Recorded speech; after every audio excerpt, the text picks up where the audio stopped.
Hello, everybody. You're on the mic, and on today's episode, we're gonna continue our look at some classic American animation studios. We're looking at Terrytoons today. Terrytoons, of course, is a company that gave us, of course, Mighty Mouse and Heckle and Jeckle. So, with no further ado, let's get going here.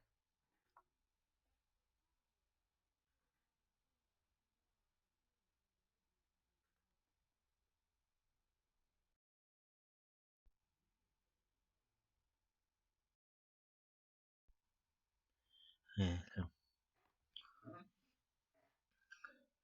Terrytoons was an animation studio in New Rochelle, New York, that produced animated cartoons for theatrical release from 1929 to 1972. As I mentioned yesterday on my profile, Walter Lantz Productions, of course, this was common throughout the golden age of film. Um, Terrytoons was founded by Paul Terry and operated out of the K Building in downtown New Rochelle. Studio created many cartoon characters, including Mighty Mouse, Heckle and Jeckle, Dandy Goose, Sourpuss, Dinky Duck, Little Roquefort, and Luno. Terry's pre-existing character, Farmer Alfalfa, um, was also featured often in the series. The new Terrytoons period of the late 1950s through mid 1960s produced such characters as Deputy Dog, Hector Heathcote, Hashimoto, Sidney the Elephant, Possible Possum, James Hound, Astronaut, Sad Cat, The Mighty Heroes, and Sally Sargent. Ralph Bakshi got his got his start as an animator and eventually as a director at Terrytoons. The Terrytoons shorts were originally released to theaters by 20th Century Fox. The Terrytoons library was later purchased by CBS and is now owned by Paramount Pictures.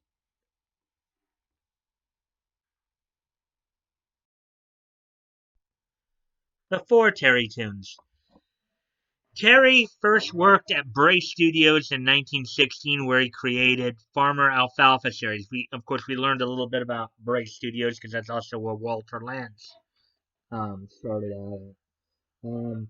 He would then make a Farmer Alfalfa short for Edison Pictures called Farmer Alfalfa's Wayward Pup 1917, and some later cartoons were made for Paramount Pictures.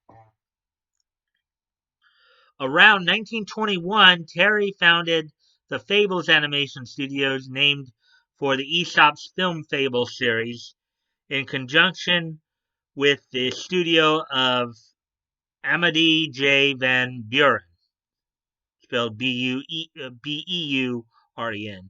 Um, Fables churned out a Fable cartoon every week for 8 years in the 1920s. In 1928, Van Buren, anxious to compete with the new phenomenon of talking pictures, released Terry's Dinner Time, released October 1928.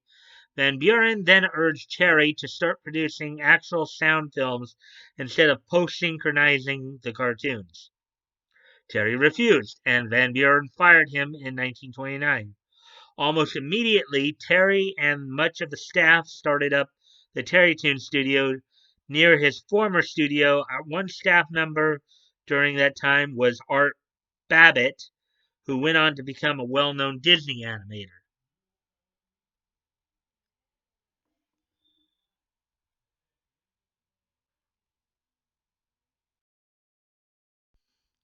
A peak era.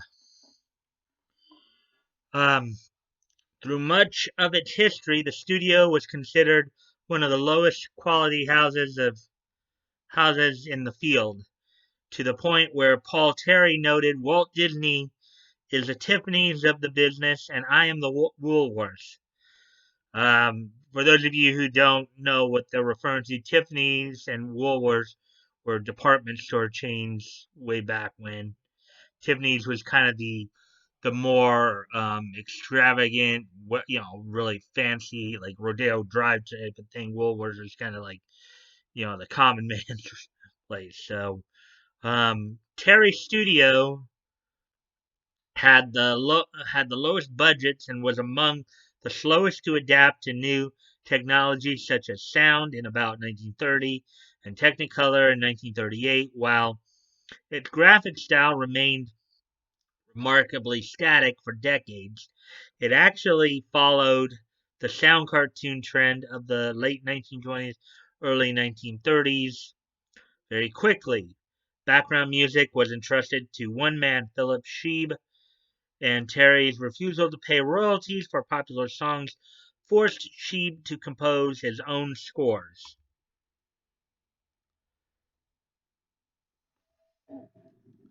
Paul Terry took pride in producing a new cartoon every other week, regardless of the quality of the films. So I guess he was going more for quantity over quality, from what basically is what they're saying. Following the success of Disney's Snow White and the Seven Dwarfs in 1937, Paul Terry considered making an animated feature film adaptation, King Lear, starring Farmer Alfalfa. However, after seeing the commercial failures of Disney's Pinocchio and Fantasia, both coming out in 1940, and Max Fleischer's Mr. Bug Goes to Town in 1941, Max Fleischer of Fleischer Studios, that would give us Popeye, he decided to abandon the project. Until 1957, screen credits were very sparse, listing only the writer until 1950, solely John Foster, then Tom Morrison. Thereafter, director. Terry's three main directors were Connie Rosinski, Eddie Donnelly, and Manny Davis, and musical director Philip A. Sheeb. Terrytoons' first distributor was Educational Pictures, specialist in short subject comedies and novelties. Audio Cinema in the early 1930s backed the production of Terrytoons, and distributed the Educational Library internationally, except in the United Kingdom, and Ireland, where the library was distributed by Educational and Gaumont British in partnership with Ideal Film Company. The Fox Film Company from 1935, 20th Century Fox, then released educational shorts to theaters in the 1930s, giving the Terry cartoons wide exposure. After 20th Century Fox withdrew its support from Educational Pictures, the company both backed and distributed Terrytoons. Farmer Alfalfa was Terry's most familiar cartoon in the 1930s. Kiko the Kangaroo was spun off the Farmer Alfalfa series. Most of the other cartoons featured generic animal characters. One of the stock designs was a scruffy dog with a black patch around one eye. Terry ultimately built a series around this character, now known as Putty the Pup. Paul Terry may have realized that Educational was in financial trouble because he found another lucrative outlet for his product. In 1938, he arranged to release his older cartoons through home movie distributor Castle Films. Educational went out of business within the year, but 20th Century Fox continued to release Terrytoons to the theaters for the next 2 decades, with a new emphasis on star characters.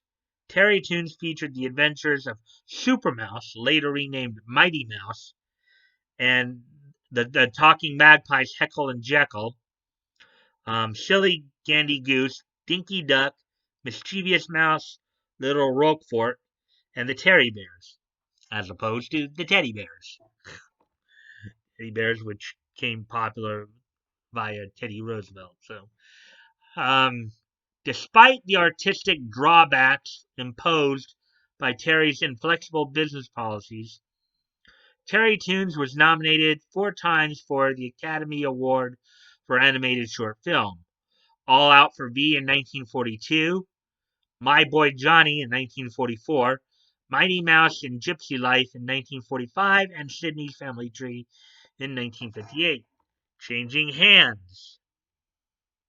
The studio was sold outright by the retiring Paul Terry to CBS in 1956, but 20th Century Fox continued to distribute the studio's releases. It became a division of CBS Film subsidiary. The following year, CBS put it under the management of UPA alumnus Gene Deitch, UPA United Productions of America, the same company that gave us Mr. Magoo, who had to work with even lower budgets. Deitch's most notable works at the studio were the Tom Terrific cartoon segment for the Captain Kangaroo television show. He also introduced a number of new characters such as Sidney the Elephant, Gaston Le Crayon, John Dormant, and Clint Clobber. Okay. Before Deitch was fired in 1965, Bill Weiss took complete control of the studio. Under his supervision, Heckle and Jeckle and Mighty Mouse went back into production. Besides the three core directors of the Terry era, who were still involved as animators and directors, two famous studio stalwarts. Like I'll be doing Fleischer and Famous probably sometime next week, so you'll learn more about them at those times. Joined the crew: Dave Tenlar and Martin Terrace. Other new theatrical cartoon series included Hector Heathcote, Luno, and Hashimoto-san. In addition, the studio began producing the Deputy Dog series for television in 1959. Another television production for the Captain Kangaroo show was The Adventures of Larry and Sam, which was written in part by Gene Wood, who would later become the announcer of several TV game shows, including Family Feud. Many of you would probably hear Gene Wood on many of those classic game shows. Bill Sheeb continued as the studio's musical director through the mid 1960s when he was replaced by Jim Timmons and Elliot Lawrence. The best known talent at Terrytoons in the 1960s was animator, director, producer Ralph Bakshi, who started with Terrytoons in the 1950s as an opaquer, and eventually helmed the Mighty Heroes series. Bakshi left Terrytoons in 1967 for Paramount, which closed its cartoon unit later that year. He would later go on to produce Mighty Mouse and New Adventures for television in 1987.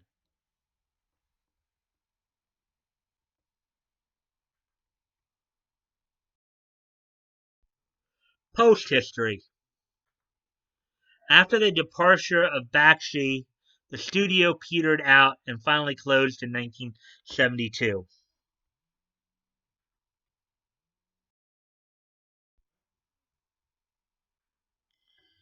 Okay.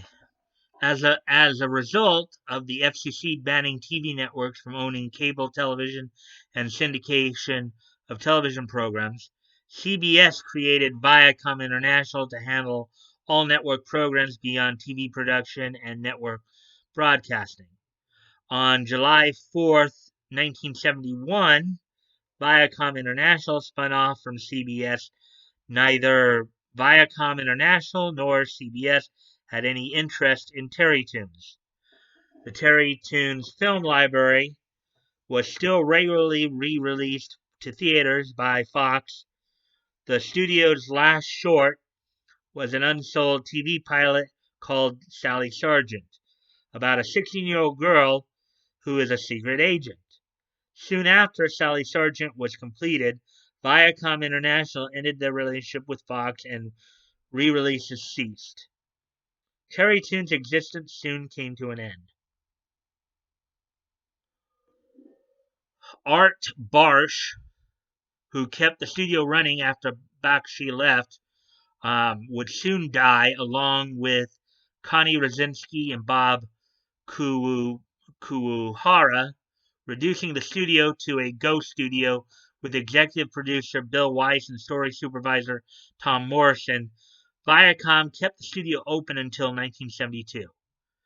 By October 1972, Viacom International announced that Terrytoons will leave New Rochelle and relocate to Viacom International's office in New York City.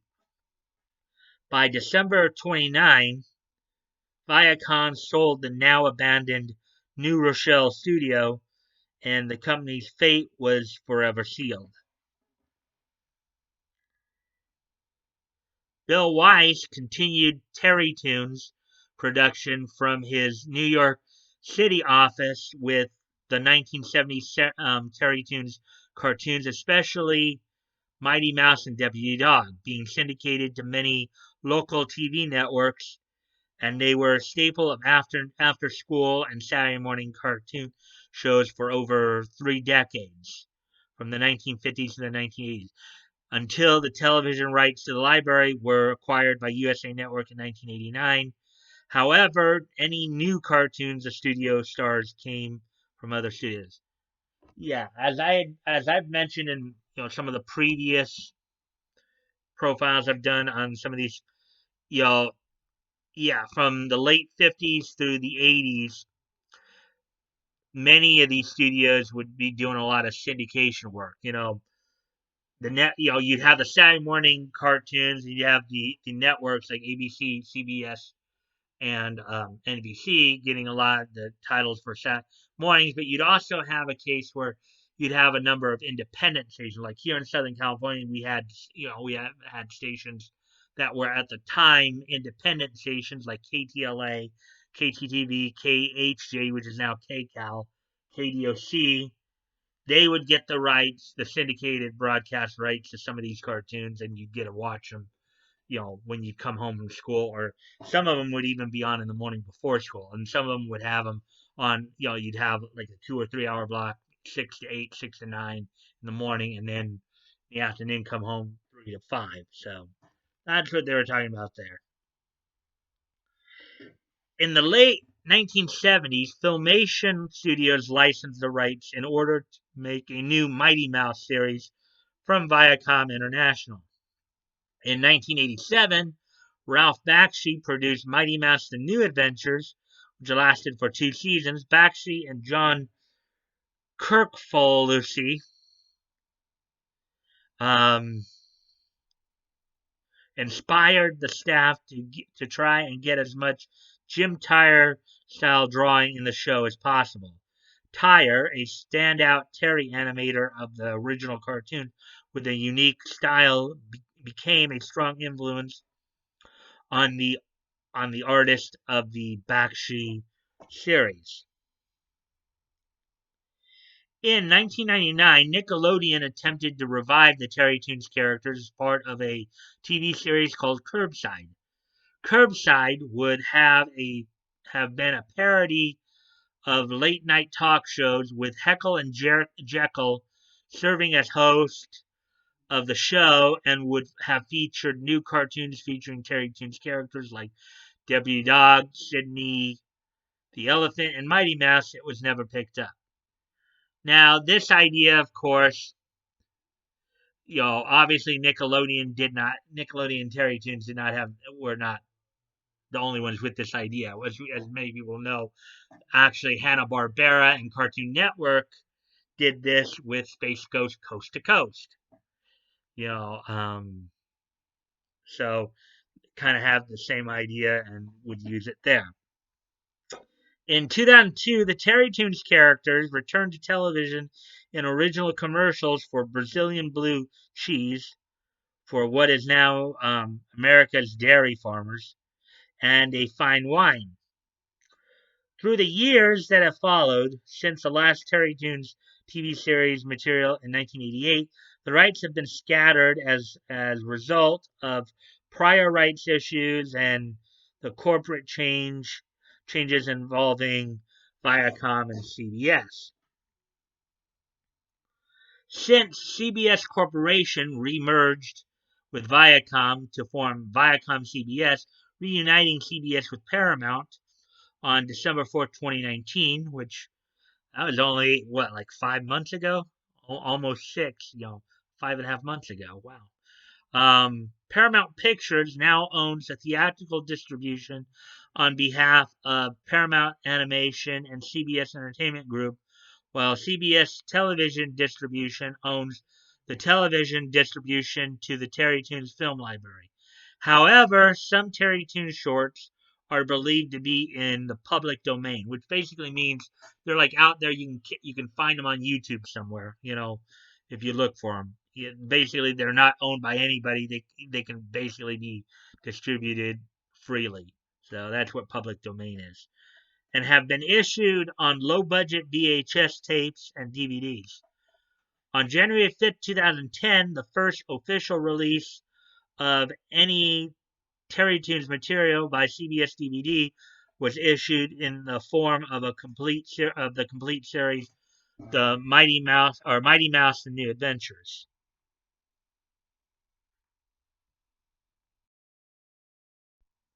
Okay, so at least that's done with that portion of talking about Terrytoons. There's one other little thing that I found here too. Now as was common back in the 50s and 60s, I think pretty common in the 50s to the 70s.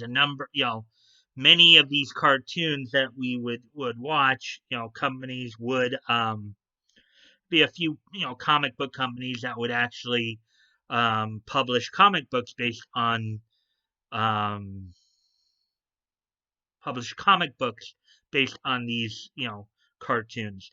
Terrytoons had their own set of comic books. So here's what they have to say about that. Among the many licensed Terrytoons products are comic books, mainly published throughout the 1940s and 1950s. The company's characters, including Mighty Mouse, the Magpies Heckle and Jeckle, Dinky Duck, Andy Goose, and Little Roquefort, were initially licensed to Timely, a predecessor to Marvel Comics, in 1942. So just as National Publishing was the predecessor to DC Comics, um, Timely Comics was the predecessor to Marvel. St. John Publications took over the license from 1947 to 1956. Pines Comics published Terrytoons comics from 1956 to 59.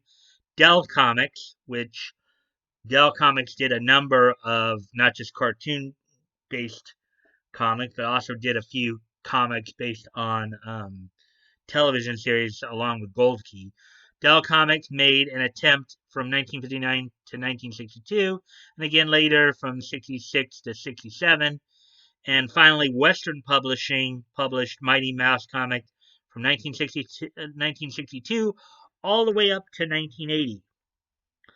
The lead title, Terrytoons Comics, was published by Timely from October 1942 to August 1947, with issue number 60, September 4th, 1947 publication of the title was taken over by St. John Publications, which published another 27 issues until issue number 86, May 1951. The series continued in 1951 with duplicate issues number 85 and 86, as Paul Terry's Comics, publishing another 41 issues until May 1955 when it was canceled with issue number 125. Timely launched the Mighty Mouse series in 1946. The first St. John Terrytoons comic was Mighty Mouse number 5, August of 1947, its numbering also taken over from the Timely run. That series eventually ran 71 issues, with St. John moving to Pines for 16 issues from April 1956 to August 1959, to Dell for 12 issues from October through December 59 to July through September 1962, and Western for 17 issues from October of 1962 to January of 1980, with a hiatus from September of 65 to March of 1979, finally ending with issue number 172. St. John's Terrytoons comics include the field's first 3D comic book, Three Dimension Comics number 1, September 1953, oversized format, October 1953, standard size reprint, featuring Mighty Mouse. According to Joe Kubert, co-creator with the brothers Norman and Leonard Maurer, it sold an exceptional 1.2 million copies at 25 cents a piece. Wow, 1.2. That's quite a bit of money there. At a time when comics cost a dime. Obviously, a little more expensive when you're dealing with newer material, not just newer material, but more high-tech material too. Higher cost of production leads to higher, being pushed onto the consumer. Dell Comics published 8 issues of a new Terrytoon title from August 1960 to March 1962. Among, of course, the Terrytoons comic book titles include The Adventures of Mighty Mouse for 18 issues, Dinky Duck for 19 issues, Gandy Goose for 4 issues under the St. John title, Heckle and Jeckle for 32 issues, launched by St. John Continued Pines, another 4 issues for Western Publishing, and then another 3 for Dell, Little Roquefort for 10 issues, Mighty Mouse, Paul Terry's Mighty Mouse for 172 issues, Mighty Mouse Album for 3 issues, New Terrytoons for 9 issues, Terry Bears Comics, Terrytoons, the Terry Bears, 4 issues, Terrytoons Comics, Paul Terry's Comics for 125 issues, and Terrytoons 9 issues by St. John. So, separate from Terrytoons. So, those are basically the comic book titles. So, that's pretty much it about Terrytoons. That's pretty much it about Terrytoons.